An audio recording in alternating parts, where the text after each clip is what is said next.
stesso tempo dobbiamo renderci conto che non possiamo permettere alla Germania di fare quello che fa. Rieccoci, ovviamente durante la pubblicità continua il ragionamento sulla Germania. Menonello ha detto bisognerebbe imparare qualcosa dalla Germania, durante la pubblicità ho fatto un po' la spia su quello che doveva dire, però abbiamo, e chiedo scusa a Gottardo che devo ridare la parola, e poi a Menonello, moltissime telefonate. Chiedo alla regia, Elisabetta, ne passiamo qualcuna, 3, 4, 5, quelle che sono rapide, e poi eventualmente se ne passeremo più avanti, perché ce ne sono davvero molte, molto probabilmente il pubblico è molto interessato a questo ragionamento. Se abbiamo già la prima, se mi date un segnale io provo. Pronto?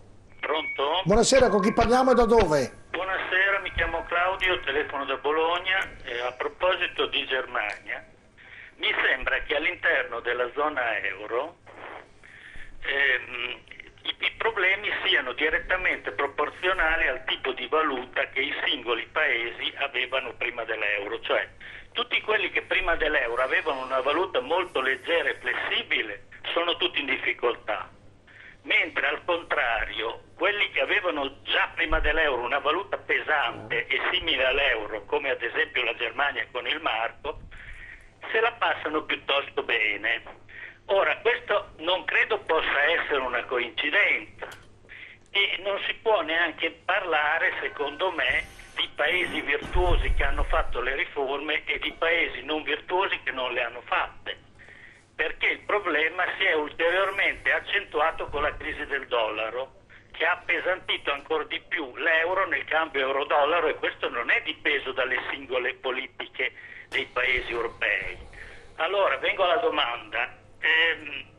Le politiche di cambio dell'euro vengono tenute sotto controllo nell'interesse di tutti i paesi europei o solo di qualcuno e a danno di altri? Perché sembra evidente che all'interno della zona euro ci sono degli interessi contrastanti, quindi non si possono tutelare solo certi paesi e danneggiarne altri. Bisognerebbe, secondo me, trovare un punto di equilibrio. Certo. Grazie. La risposta a Gottardo rapido, e posso interferire e poi torniamo al ragionamento nostro. La risposta telespettatore. No, Gottardo. non sono in grado di dare una risposta, ma mi sembra che abbia fatto una osservazione seria, cioè molto fondata, perché i problemi non è che nascono dalla sera alla mattina, sono problemi che hanno una storia dietro le spalle. Ma volevo terminare sulla Germania per non essere... No, passo interferire e poi ritorniamo. La risposta non è... No, ma mi sembra molto ragionevole quello che ha detto il signore. Abbiamo un'altra telefonata in linea. Pronto? Pronto? Pronto, è collegato, chiedo alla regia se mi dà segnali perché non sento nessuno. C'è in linea Elisabetta, se mi dite con l'auricolare se c'è in linea oppure no. Pronto? Non c'è, va bene, allora ne passeremo un altro appena è pronto. C'è, eccolo qui. Pronto? Pronto? Ho sentito e non c'è più, riprovo. C'è, lo so, mica ho capito che c'è. Pronto, si abbassa il televisore, con chi parliamo e da dove? Pronto, mi sente? Pronto? Va bene, dai, lasciamo lì. E allora, Gottardo, sistema di ragionamento sulla Germania, finché teniamo la Sì, ma sempre sulla Germania.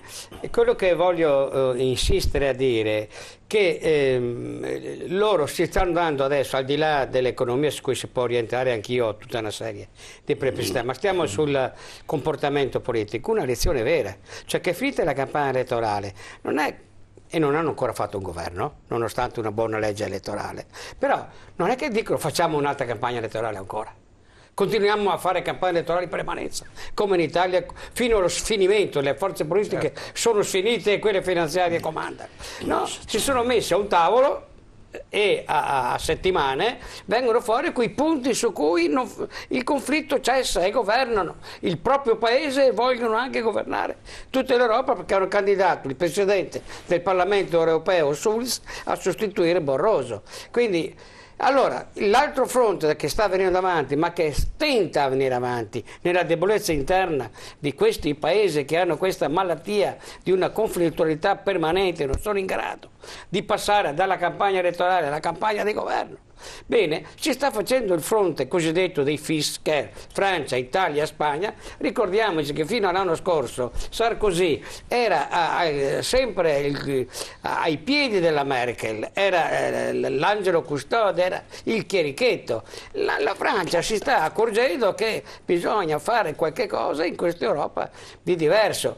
Letta, quando dice cosa fa di positivo Letta dice l'Italia si prepara a 6 mesi di presidenza del Consiglio europeo e dice poniamo il problema della crescita, che è la linea esattamente diversa di quello della Germania, che era solo dei conti in ordine. Sì, qualche cosa abbiamo fatto nei conti in ordine, ma cioè si pone la politica diversa, certo, per sconfiggere la Germania. E se le alleanze per una politica diversa. Cosa ha fatto il governo Letta? Già porre questo problema a livello internazionale è un problema grosso. Ha fatto un passo in avanti. Sentiamo questa telefonata. Pronto? Buonasera, con chi parliamo e da dove? Buonasera, sono Roberto da Venezia. Prego Roberto. Statemi a sentire, ma quanto la registrazione che avete fatto ascoltare prima e vedere della gabbia, vi ricordate che quell'interlocutore ha detto che la Germania ha dichiarato guerra all'Europa? Io l'avevo già detto più di un anno fa. Io lo dicevo già più di un anno fa. Questa adesso è una guerra economica, la terza guerra mondiale, perché sarà una guerra mondiale economica. Non so se sia meglio di quella con le armi, questo lo giudicherà il tempo. Resta comunque il fatto, e questa è una notizia mia personale che ho ricevuto attraverso varie telefonate, che mi sono arrivate da tutta Italia, da nord a sud. Io vi dico questo, in Italia si sta preparando una rivolta del popolo e io, se avrò ancora vita da vivere, sarò in prima linea. Perché dopo 5 anni in totale disoccupazione, soffocato in un mare, perdonatemi il termine, di merda, va bene? Adesso basta. Questi politicanti infami sono là soltanto per proteggersi le loro tasche, i loro interessi, i loro guadagni, e mentre il popolo sta finendo alla fame, sta crepando di fame. Io per primo sono sepolto, lo ripeto, in un mare di merda come 10 milioni e più di italiani. Che vogliamo aspettare? Di vedere come avete fatto vedere, come ho visto il problema, una questione sulla Germania un attimo. Una signora intervistata mentre stava andando a fare la tessera del PD, pagava 15 euro, tedeschi se non vanno prossimo alle spiagge sono deserte. Così tanto per fare. Ma stiamo scherzando? Certo, ha detto delle cose, uno della terza guerra della Germania e uno che il paese, grazie, insorgerà, un dato di fatto mi sembra la continuazione. Un dato storico solo, la prima guerra mondiale e la seconda guerra nascevano da un problema economico-finanziario. Certo. Chiaramente. È solo per quello. Il problema della Germania, scusami, quello poi Menorello che deve dire. No, sul problema della Germania, velocissimo, cioè i tedeschi storicamente hanno questa psicosi dell'inflazione, sono terrorizzati ancora da quando scoppiò il caos con la Repubblica di Weimar, con l'inflazione al 1000%, eccetera. Per cui tengono l'euro, una moneta fortissima, valutata, sopravvalutata del 30% ad esempio rispetto al coso, e questo gli agevola le esportazioni, ma hanno in tutti questi anni mantenuto un livello di moderazione salariale bassissimo, hanno un mercato interno che è praticamente bloccato, hanno 7 milioni e mezzo, come diceva il professore, di mini job, cioè di lavoratori praticamente sussidiati a 450 euro al mese, che tra l'altro il Belgio non più tardi del marzo di quest'anno ha fatto un ricorso presso l'Unione Europea dicendo che la Germania sta facendo dumping sociale, e mantenendo questa politica di rigore, cioè inflazione bassa, tassi, quindi moneta forte che penalizza soprattutto i paesi del sud Europa, sta dividendo l'Europa, sta creando sacche di povertà e di disoccupazione che sono molto preoccupanti. Poi faccio una domanda, la faccio meno, prima passo alla telefonata, ma abbiamo proprio bisogno di questa Germania. Nel 2003 tra l'altro ricordo così en passant che la Germania sforò il patto di stabilità, superò il 3%, non pagò un euro per rientrare. Vabbè, voglio dire, i cardinali hanno tolto, ci chiedono di mettere l'IMU. Non so se però i cardinali hanno tolto un papa tedesco perché non andava bene alla gente, magari se qualcuno avesse coraggio di togliere un po' della Germania, è una battuta, però c'è del vero dentro. Sentiamo la telefonata, pronto? Pronto? Buonasera. Buonasera, con chi parliamo e da dove? Sono Roberto di Verona. Roberto di Verona, si abbassa il televisore altrimenti non sentiamo né noi né lei. Ecco, il problema è che sulla legge di stabilità c'è questo incentivi alle aziende, no? Però, come si fa a fare gli incentivi se non c'è lavoro?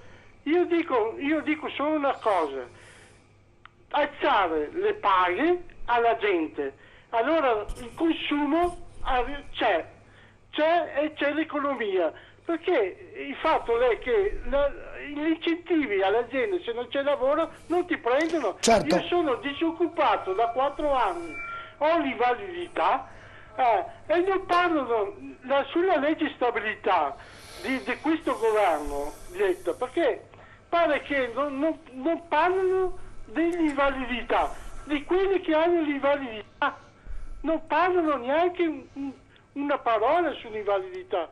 Certo, cioè, è stato... ho diritto ai 4 anni, ho 55 anni, sono un metalmeccanico. Possibile che non trovo un lavoro da 4 anni? Perché? Perché adesso fanno questa legge di stabilità, fa gli incentivi alle aziende. Però... Certo, è stato chiaro, è stato molto chiaro. Cioè, è stato molto chiaro, ne parleremo durante la trasmissione. alzano le paghe. Certo. E dopo che così consuma la gente e così l'economia va. Pensa che non pensano neanche a quelli da 55 anni. Certo. Non pensano a quella gente che perdono il posto di lavoro. Certo, è stato chiaro, grazie alla telefonata. Buonasera. Grazie, Domenico Menonaro, ritorniamo alla Germania. Lei prima diceva durante la pubblicità, io non sono d'accordo con la Germania, io le faccio una domanda provocatoria, ma l'Europa ha proprio bisogno della Germania? Tanta gente si ferma e dice, ma noi abbiamo bisogno, non riusciamo a toglierci dall'euro, fare la nostra nazione senza la Germania, produrre, cioè costruire soldi nuovi, cioè si può fare qualcosa oppure siamo assolutamente, diciamo, schiavi, tra virgolette, non è una bella parola, ma è così della Germania? Io francamente sono abbastanza basito da questo atteggiamento, nel senso che bisogna che decidiamo se vogliamo darci una mano e guardare i problemi in faccia o fare la solita demagogia berlusconiana, per capirci. Allora, quando cercare sempre la scorciatoia, perché siccome non siamo disponibili a sacrificare nulla delle rendite che costano l'ira di Dio, allora prendiamo sempre la facile scorciatoia fuori dall'euro, dicendo cose che sono totalmente irrealizzabili, a prescindere che uno sia d'accordo o non sia d'accordo, perché siamo talmente immersi. Perché sono irrealizzabili? Perché siamo talmente immersi nella logica, avete parlato fino adesso, economica, globale ed europea, che senza l'euro in questo momento probabilmente non potremo più neanche andare a comprarci più un litro di gasolio, che costerebbe forse 3 volte tanto. L'Inghilterra va avanti lo stesso? Quindi, perché noi non siamo l'Inghilterra. Quindi cioè io credo che noi dobbiamo scrollarci di dosso questo atteggiamento che è sempre colpa di qualcun altro.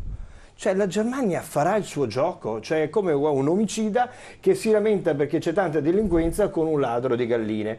Il ladro di galline sbaglia a rubare le galline, ma a ognuno le sue colpe, cioè bisogna saper fare un bel esame di coscienza, perché noi siamo il paese delle rendite, perché possiamo dire tutto quello che vogliamo, ma 1 chilometro di strada ferrata di alta velocità in Germania costa circa 14 milioni di euro. In Italia costa più del doppio. Cioè questa idea che in Italia stiamo buttando via e continuando a sperperare il denaro pubblico, purtroppo è una macchia per cui in Europa non ci credono.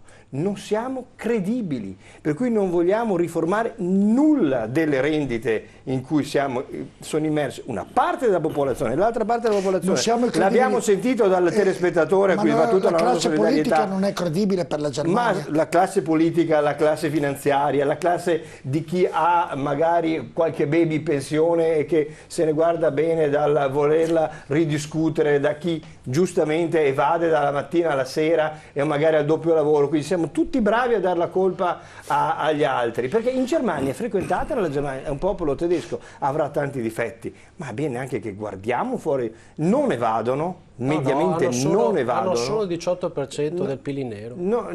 Contro il 27% nostro, comunque, meno, ma non è che sia santificare, non sprecano denaro pubblico pagare gli altri. E hanno un welfare enorme. Quindi è anche questo tema del rigore e della crescita. Io credo di aver capito questo, cioè non c'è crescita senza rigore, a meno che non abbiamo di nuovo l'idea che la crescita sia che torna l'elargizione del pubblico nei confronti di tutti. Non ci sono più soldi, scusa un secondo. Sono i soldi. E se io ho tre figli, io vorrei che i figli dei miei figli avessero ancora qualche ospedale, perché quello che l'Europa in quanto tale rischia, perché o sono tutti impazziti in Europa o si pongono qualche problema. E il problema è semplicissimo. L'Europa ha 500 milioni di abitanti, che sono l'8% della popolazione mondiale, e consuma il 58% di welfare, cioè ospedali, pensioni, scuola. Spreco. No, spreco, no, sono servizi. No, mica solo spreco, sono servizi. Solo che ha in sé 70 milioni di giovani, che sono poco più del 10%. L'Egitto su 80 milioni di persone ne ha 40 di giovani sotto i 25 anni. Cioè, voglio dire, fra 20 anni questi 70 milioni di ragazzi che avranno la mia età non potranno mantenere 400 milioni di persone con questo livello di welfare, che in Italia è spesso spreco. Spreco perché quando un treno costa il doppio della Germania, qualche spreco ci sarà. Quando un ettaro di bosco in Veneto costa 64 euro e in Sicilia ne costa 1300, qualche spreco ci sarà. Allora la riforma più semplice di tutte, che ci renderebbe credibile, è l'applicazione dei costi standard. Così decidiamo dove tagliare, decidiamo che un bosco costa 600 euro, così in Veneto avremo la possibilità di fare probabilmente annaffiare anche fin su in Marmolada. In Sicilia magari risparmieranno un po'. L'introduzione dei costi standard, il taglio della spesa, non il taglio della spesa pubblica per il taglio, perché poi succede che chi si comportava bene, come succede su tanti nostri comuni, si è trovato totalmente senza le risorse neanche per poter dare più un euro a chi ne ha bisogno. Chi ha sprecato continua a sprecare. Quindi il nostro problema è di credibilità. Noi non vogliamo rinunciare neanche un po' alle rendite dell'evasione, alle rendite delle... Quindi prima di dar la colpa agli altri, dimostriamo di essere credibili. E insisto, la responsabilità non possiamo darla a un governo che sta facendo tutto quello che può fare, come diceva il professor Case, con dei soci che remano contro i propri amministratori. Quindi il problema è della selezione della classe dirigente e generale del paese, che va da quella sindacale a quella imprenditoriale, per cercare di fare delle riforme che facciano ripartire la produzione, perché se non si torna a lavorare, qui c'è poco da fare. Abbiamo perso, non stiamo più lavorando, qui in Italia stiamo lavorando, l'Italia è andata avanti finché qualche regione ha lavorato, adesso che non si lavora più. Chi è che ce li impone, scusate? Ma i vincoli che non sono solo di Maastricht, sono anche dei trattati successivi. No, sono funzionali a far sì che fra 20 anni ci sia ancora l'ospedale. Sì, ma non ci saranno più le persone se avanti così con la situazione di crisi e di difficoltà. La crescita è un problema che va posto, ma non c'è crescita senza serietà nella spesa. Ascoltami. Non è che diciamo vabbè ragazzi, adesso abbiamo scherzato, torniamo a spendere. No, non è questo di tornare a investire, che è una roba diversa di spendere e sperperare. Sì, ma reinvestire cosa? Investire, perché in questo paese non si investe più, perché tutte le strutture pubbliche sono allo sfascio, perché non si fa la manutenzione. Non viene nessuno ad investire perché se uno ha un credito non riesce a recuperarlo. Questo è un altro discorso, ma cosa c'entra con i vincoli? Il tema delle riforme, è 30 anni ne parliamo, non ne hanno fatte nessuno. Faccio la telefonata, professore, poi vengo da voi anche da Lucchiari. Telefonata, sentiamola. Pronto? Buonasera, con chi parliamo, da dove? Sono da Mantova. Non ho capito, da dove? Da Mantova. Da Mantova, lei si chiama? Franco, prego signor Franco. Ma quel signore di Rissa Civica, che lavoro faceva prima di andare in politica? No, io ho sempre fatto l'avvocato, non ho mai fatto nessun altro lavoro. Pensavo facesse l'incantatore di serpenti. No, quello si dedica bene a questa attività, altri meglio di me. Allora, lei ha detto che non è colpa di nessuno, che non è colpa degli altri. Guardi che questo paese è affondato nel settembre-novembre 2011, quando c'è andato il suo datore di lavoro ai vertici, il signor Mario Monti, che se già prima l'Italia era disastrata, lui ci ha dato la ciliegina sulla torta. Sono scappate tutte le medie aziende, medie e piccole aziende, sai dove sono scappate? Si informi come va in Grecia, adesso, e immagini che noi potremmo essere esattamente in questa posizione. Qui siamo in Italia, non siamo in Grecia. No, appunto, per fortuna. Se ne sono andati in Serbia, Croazia, Polonia, Repubblica Ceca, in Albania, in Polonia e in altri stati. Io che sono, grazie al suo amico ebreo Mario Monti, in disoccupazione da 2 anni e sono disabile senza pensione, io se voglio trovare un lavoro devo andare o in Asia o in Sud America. perché qui l'Italia è finita e qui tutti quegli imprenditori che il signor Mario Monti e prima Prodi, amato da Emile Benedetti, hanno fatti scappare, gli ultimi li ha fatti scappare. Per fortuna abbiamo avuto Berlusconi. Non torneranno più, quelli non torneranno più. Qui si vuole fare un'Italia fatta di bond e di azioni di banche, ma l'Italia ha sempre lavorato con il piccolo lavoro fatto per altri. Nel 2001, quando è arrivato l'euro, chi è stata la prima ad andare via? Chi è stata? Ha perfettamente ragione, infatti io ho votato molti anni Berlusconi perché speravo facesse una riforma fiscale per le imprese che non ha mai fatto, magari Berlusconi ha fatto entrare i soldi nel 2009 e Mario Monti nel 2011 li ha fatti scappare. Diciamo la verità com'è. Grazie, grazie. Cantare i serpenti. Grazie della telefonata. Grazie telefonata, me non è la risposta rapida, poi devo dare degli altri ospiti al nostro spettatore perché ha parlato con lei.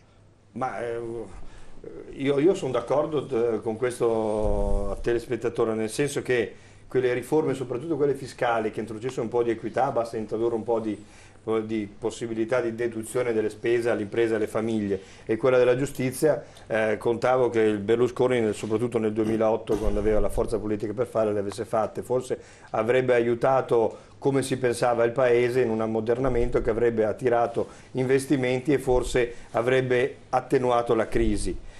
Poi invece si è creduto che i ristoranti fossero pieni, e fino al punto che nel novembre 2011 ci siamo improvvisamente accorti che non c'era più i soldi per pagare gli stipendi. Per cui è facile dare la colpa a tutto. Non è così, purtroppo. I problemi del paese risalgono a molto prima. Professor Manocasi, nel ragionamento che ha fatto lei nel parlare della Germania che abbiamo sentito, mi sembra che il concetto di Gottardo sia un concetto, il mondo lo comanda non la politica planetaria, lo comanda la finanza, sono loro che decidono. Poi lei ha detto che le guerre le fanno i soldi. Io colgo l'occasione dell'avvocato Menorello sul concetto che la Germania fa gli affari suoi e non dovrebbe fare gli affari suoi sulla schiena dei soci dell'Europa, ma eventualmente in un mercato fuori dell'Europa, ma questo fa parte di un assestamento geopolitico che speriamo che avvenga. Però dalla Germania doveva imparare alcune cose fondamentali. Il funzionamento dello Stato. Allora, il problema dei politici in Italia è che non hanno potere. Allora, è vero che alla fine sono quelli che si mettono più in evidenza e quindi prendono maggiori bastonate. Ma è vero anche che chi sacrifica l'economia della politica è l'organizzazione dello Stato, è la burocrazia. Il politico ormai non conta più niente, perché finito questo governo ne arriva un altro e il burocrate gestisce lui l'andamento normale. E quindi questo è il primo problema. Ma cos'è questa burocrazia? Vuol dire, e ne parleremo più tardi, per esempio la giustizia. A intasare le carceri, abbiamo detto bisogna costruire più carceri, ma è un rallentamento della giustizia penale che costringe la gente a stare dentro il carcere, magari poi quando c'è il processo viene assolta, si è fatta una barca di carcere per niente, e abbiamo visto che una elevata percentuale di quelli che stanno in carcere adesso saranno prosciolti successivamente. E quindi creiamo un intasamento solo delle carceri, senza contare l'intasamento dell'istituto della giustizia, e poi abbiamo la scuola. La scuola è vecchia, la scuola è antica. Io vedo i miei allievi, quando vengono, se io non gli parlo di cose nuove che devono cercare in internet, loro ne sanno più di me. E ne sanno più degli altri colleghi che vengono a raccontare la vecchia storia dell'orso, che l'arte è fatta così piuttosto che colà, perché sono fuori dal mondo. Abbiamo un istituto scolastico e abbiamo una tecnologia che va a una velocità tale per cui la scuola oggi, che era invece il futuro degli allievi, è un obbligo per arrivare a prendere il pezzo di carta, perché tanto poi ho internet in tasca e se ho bisogno di sapere qualcosa mi rivolgo a quella, no? La burocrazia. Io ho portato altri esempi. In Germania non c'è la concessione per aprire un negozio, lo apri e se non riesci a stare aperto lo chiudi. E non hai nessun obbligo, se non l'igiene, se non quelle cose fondamentali che un paese civile ha. Non devo andare a fare 3.000 carte, chiedere se io sono cittadino italiano, se posso fare questo. Io prendo, investo in un negozio, apro il negozio, dopodiché sta a me, nella mia capacità, a gestirlo e guadagnarci. Se non ce la faccio, non c'è nessuno che mi viene. Parlo di 30 anni fa, ho aperto un negozio in centro. Come l'ho aperto, ho preso 300.000 lire di multa, ed erano cifre a quell'ora, forse più di 30 anni fa. Perché? Perché la merce esposta non era stata immediatamente messo il prezzo, etichettata, no?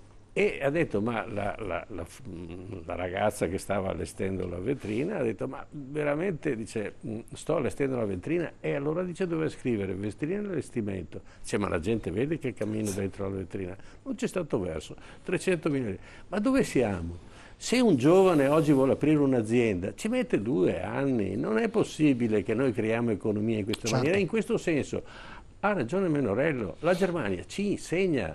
Allora, se ci mettiamo con la burocrazia, con la giustizia, con la scuola, con tutto quell'apparato che è pesantissimo e costosissimo, no? E poi non abbiamo i controlli. Abbiamo i controlli dei controlli dei controlli, per cui, come diceva Menorello, cosa costa un binario? Il doppio. E perché deve costare un doppio? Il doppio. E perché? Dove vanno quei soldi che raddoppiano? Esatto. Domandiamoci, dove vanno? Perché quando si fanno gli appalti, alla fine è vero che tutto c'è... un apparato che mangia attaccato ai partiti, ma non solo dei partiti. E beh, chi Di decisori Gresti non è che è andato, sono? non hanno messo al fresco così perché era un bravo ragazzo, perché alla fine è Di Gresti quello lì che, che mena la politica, l'abbiamo visto, delle cose... Io oggi ho letto che hanno assolto Ligresti da Bassolino, giusto. Tutta quella... Ma io penso che forse anche la dopo cosa è stata montata. Vengo da voi subito sul ragionamento, perché poi volevo anche che abbiamo un'intervista esclusiva col ministro Mario Mauro che ci parlerà delle carceri e anche del partito di Menorello, il futuro partito di Menorello.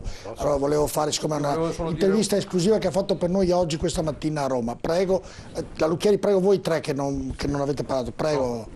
No, vai, poi... No, io volevo poi, facendo io il sindacalista, ho a cuore lo sviluppo del paese. Qualche colpa ce l'ha il sindacato? E ho a cuore il lavoro. Qualche colpa ce l'ha il sindacato? Sì, ce l'abbiamo. Poi se vuole, guardi, volentieri le faccio anche degli esempi, ma mi faccia dire una cosa sulla questione economica. No, lo so, perché volevo sapere il sindacato nostro con quello tedesco la differenza. Esatto, sì. Volevo ma io le faccio, siccome ho anche scritto in materia, quindi le farò l'esempio del caso Fiat, ma mi faccia dire una cosa prima di tipo generale. Totò diceva che è la somma che fa il totale. Noi, se prendiamo la spesa sanitaria italiana, in percentuale sul prodotto interno lordo, è più bassa di quella tedesca. Se prendiamo... Continui, guardi, lei fa finta di niente e io faccio il schutz della situazione. Sì. Prego. Se prendiamo la spesa scolastica, vale lo stesso discorso. Questo compreso gli scherzi, compreso l'elemento corruttivo di cui l'Italia chiaramente ha una particolare dotazione. Ora, i tedeschi usano i nostri difetti storici congeniti per trovare legittimità a una politica di rigore, che se fosse indirizzata a cambiare la qualità della spesa pubblica italiana, ad incrementare la sua quota di investimenti, a pulirla dalla corruzione, mi troverebbe perfettamente d'accordo. Ma non è di questo che ci chiedono. Ci chiedono, come dire, di tagliare il totale. E tagliare il totale è una politica necessaria per tenere un marco forte, perché tenendo un marco forte la Germania, tenendo un euro forte, diciamo, è un errore perdonabile. L'apsus è voluto in realtà perché l'euro sta diventando una moneta tedesca. Tenendo un euro forte, la Germania, che ha un grado di ricerca tecnologica paragonabile agli Stati Uniti e che quindi fa innovazioni di prodotti continui, trasforma il resto dell'Europa nella sua terziarizzazione produttiva e lei vende i prodotti, lei li vende comunque, il resto dell'Europa è al suo servizio. Noi stiamo diventando i terzisti della Germania, adesso esagero un po' ma non tanto. Allora, noi abbiamo bisogno di cambiare la spesa pubblica, non nella sua quantità. Il vero problema sono i 100 miliardi che paghiamo di interesse. Su 800 miliardi, 100 li paghiamo di interessi. La spesa sanitaria, se la tagliamo e la privatizziamo, quella rimane. Non è che, anzi, probabilmente peggiora. Il vero problema è intervenire su cosa nello Però Stato... negli altri paesi, mi scusi Malerba, vai dentro l'ospedale e se hai la carta di credito esatto, e questo non è esattamente quello che noi vogliamo. Insomma, allora possiamo, come dire, qual è la grande dannazione di questo paese? È che questo paese ha bisogno dello Stato, ma ha uno Stato che è delegittimato da tutte le parti, indifendibile. Le faccio una battuta: se lei cammina lungo l'Adige a Verona, guardi, secondo me lì c'è la differenza. C'è una lapide, una Madonnina sotto i portici. C'è scritto sotto: il vescovo concederà 100 giorni di indulgenza a chi dirà 10 Ave Maria davanti a questa Madonnina.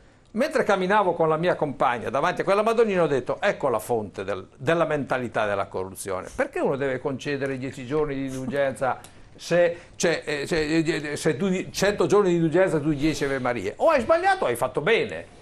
Cioè, in questo gli italiani sono profondamente diversi dai tedeschi. Io condivido quello che dice Menorello.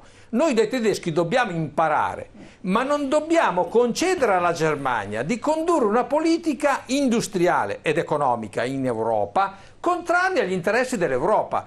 L'Europa deve fermare la Germania. L'Europa non, scusi, ho finito. L'Europa non può, cioè, il mondo che verrà è un mondo di aree continentali. Le piccole patrie sono morte. La politica economica si farà per aree continentali. Allora, vanno portate a quella dimensione le scelte. La Germania va seppellita in Europa, non va cacciata dall'Europa. Certo. La Germania è una risorsa dell'Europa, ma deve cambiare politica. Cioè, perché poi alla ripresa della pubblicità voglio parlare con la Lucchiari delle carceri. Allora, su questo ragionamento. Io direi che rispetto, mi sembrava che il tentativo di stanare Malerba sulla questione del, lo faccio volentieri, basta solo che sindacato italiano e il che volevo rispondere sulla questione tedesca, ma noi abbiamo comunque un volentieri handicap, lo faccio. Guardi, abbiamo un handicap all'interno del movimento sindacale italiano e tedesco, perché in Germania la partecipazione dei lavoratori alla vita dell'impresa c'è, in Italia no. Allora anche qui deve essere fatto un esame storico su questo. Perché non c'è? Perché il movimento sindacale è diviso e c'è una parte di movimento sindacale che non ne vuole sentire a parlare, mentre l'economia tedesca diventa forte nella misura in cui c'è una partecipazione. Poi siamo a casa che dice dobbiamo imparare qualcosa dalla Germania. Io sto anche arrivando a questo. Ma per non dilungarmi oltre, rispetto alle telefonate che si sentono sulle varie trasmissioni, sentite mai giovani a telefonare? Pochissimi, se non quasi nulla. Stasera no. Non è che siamo di fronte non ad un risorgimento, ma ad una rassegnazione da parte di questo mondo. Ma se noi stiamo lavorando per costruire il futuro, se nell'immediato dopoguerra il nostro Parlamento era fatto di trentenni che pensavano di costruire il loro futuro, non può esserci un Parlamento di settantenni che pensi di costruire il futuro proprio, perché non penseranno certo ai giovani. Allora, tornando al primo intervento che ho fatto, serve più coraggio da parte del governo Letta, perché di fronte alla debolezza politica dei singoli partiti ha un'occasione storica che non ha sfruttato molti, deve mettere e non deve aver paura se il giorno dopo il governo andrà in minoranza, perché la gente capirà del perché, se farà alcune scelte che nessuno ha mai voluto fare negli ultimi 30 anni. Ho la sensazione però De Franceschi che non abbia tanta voglia di farla. E anzi, parlavo prima con Zabeo, io non so se questa legge elettorale, tutti ne parlano che non va bene, però nessuno si decide a farla, cioè voglio dire... Non la vogliono fare, scusate, nemmeno il 5 Stelle la vuole fare. Al di là della legge elettorale, che sicuramente è un capitolo importante che la politica dovrebbe affrontare, c'è un problema, qualcuno mi deve spiegare, ma come facciamo a uscire da questa crisi, che è una crisi fortissima che non ricordiamo da 80 anni a questa parte, se le imprese non hanno la liquidità per fare gli investimenti, se le famiglie non hanno i soldi per fare gli acquisti e per rilanciare i consumi, se lo Stato non può intervenire perché i vincoli di Maastricht non te lo consentono a fare gli investimenti che sarebbero invece necessari, che storicamente sono le politiche keynesiane che hanno fatto uscire i paesi dalle crisi, no? Che come ne veniamo fuori? Tra l'altro ricordo solo un piccolo dettaglio per gli amanti della Germania, che ci ha imposto il fiscal compact, la Germania, l'Unione Europea, tutti i paesi membri. Ma c'è una medicina, cioè nel 2015 noi avremo l'obbligo del pareggio di bilancio strutturale, quindi vuol dire al netto delle operazioni una tantum dovremo avere entrate e uscite pari a 0 e in 20 anni dobbiamo ridurre il nostro debito pubblico. Ciò vuol dire che da adesso che è 133 a portarlo attorno, dimezzarlo, vuol dire che avremo bisogno di manovre aggiuntive di 50 miliardi l'anno, 50 miliardi l'anno per riuscire a, diciamo, muore il paese. Vuol dire che siamo destinati a essere massacrati, e quello che succederà fra qualche anno, se il fiscal compact, io spero di no, verrà praticamente, dovrà essere in qualche modo temperato, è questo scenario. Quindi ditemi voi se questa non è follia pura, seguire le indicazioni della Germania, che è quella che vuole questa situazione qua. Conti a posto, ma praticamente a conclusione, professor Manocasi, questo ragionamento da tagliare, guarda. Ma i soldi è vero che voi al governo, ma i soldi avete fatto, il 10% degli italiani detiene il 50% della ricchezza. È uguale per tutti, è uguale per tutti, se lei va in Germania, se lei va negli Stati Uniti, è la stessa proporzione, è la stessa proporzione proporzione che avevamo in Italia 30 anni fa, è sempre stato un po' di deduzioni fiscali che vengo da lei dopo la politica che le do lo spazio meritevole che non le ho dato, va bene? No, professore Manocasi, si è accentuata questa sproporzione, si è accentuata, la accentui così, perché i ricchi non li tocchi, o comunque chi è ricco sente meno le difficoltà, ma chi è povero o chi è il ceto medio scivola giù, perché professor Manocasi, chiedo scusa, a conclusione di questo ragionamento, come vuole sempre pronto a parlare dei difetti del sindacato. Ho capito, come vuole il buon Gottardo, che vuole che siamo qui fino all'1 alle 2 di notte. Dopo avrei bisogno delle indulgenze, però a conclusione, professor Manocasi, di questo, perché le banche devono prestare denaro? Scusate, se le banche prendono già una quantità di denaro su un prestito allo Stato senza rischio, perché devono prestarlo ai cittadini a rischio.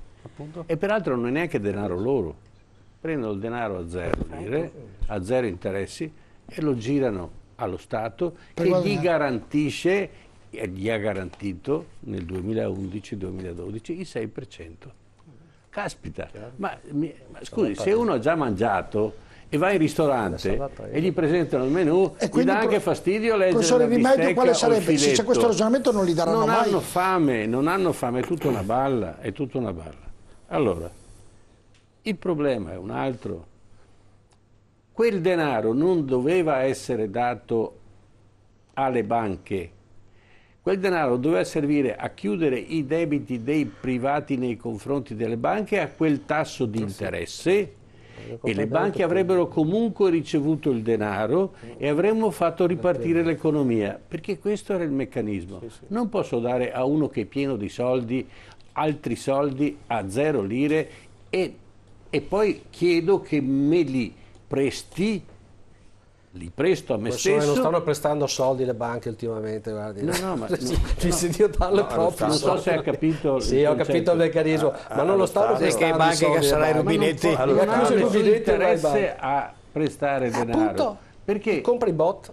Comprano bot. Il ragionamento stava facendo. Presta soldi allo Stato, stai comprando i bot. Quindi le banche... Ma in parte ci hanno salvato grazie a questa operazione. Come? Ci hanno salvato questa operazione, voglio dire. Solo No, che... non ci hanno salvato. Sì, perché il debito rischiava di saltare per aria perché non lo comprava nessuno il nostro debito. Perché eravamo un paese a rischio. Le banche nostre che hanno ricevuto, poi che per carità che le banche abbiano mille problemi, però quell'operazione di per sé sta in piedi. Allora, parliamo di quell'operazione. Quando comincia quell'operazione? Fine 2011. No, inizio nel 2011. No, inizio febbraio fine 2011, febbraio 2012. Inizio 2011 le banche tedesche incominciano a vendere titoli di Stato italiano. Sì. E incomincia a crescere il famoso spread. Al prestito della BCE alle banche italiane. No, dopo quello viene dopo. Vendendo i titoli, lo Stato italiano che periodicamente deve rinnovare non riesce più a vendere, quindi lo spread aumenta. Cosa succede? Quando lo Stato mette sul mercato dei titoli, nel giro di pochi minuti o si comprano o non si comprano più. E cosa succede? Che se non si comprano automaticamente lo spread cresce fin tanto che diventano interessanti e allora vengono comprati. E questo succede. Perché? Perché sul mercato le banche tedesche hanno riempito il mercato di titoli che stanno vendendo anche loro in concorrenza con l'asta. E a questo punto lo spread cresce e cresce e cresce e cresce fino a che c'è Berlusconi che si dimette. E a questo punto interviene la BCE e dice vi prestiamo noi i soldi per salvare lo Stato. Non è possibile una cosa di questo genere. Non è possibile, perché se no è un meccanismo. E allora chi compra? Perché attenzione, la BCE non ha dato 270 miliardi, quelli ha dati l'Italia, ne ha tirati fuori 1.000 miliardi e buona parte sono andati su titoli di Stato. Vuol dire che noi in questo momento paghiamo 14 minimo, poi non è vero, ne paghiamo di più, 14 miliardi solo alle banche italiane. Sì, però ci siamo riacquistati il debito nostro che in buona parte rimane stranieri però. Sì, ne diamo altrettanti e forse di più alle banche estere.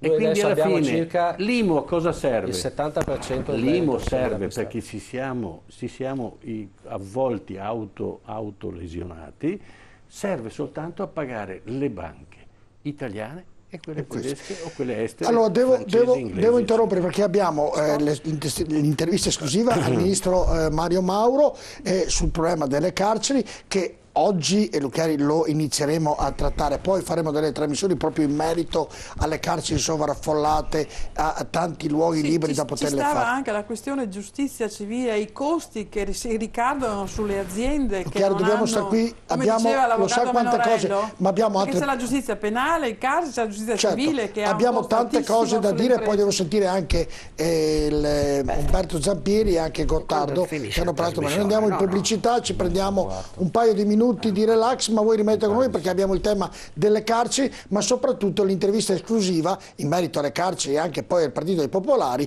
del ministro Mario Mauro. Rimanete con noi, a tra poco.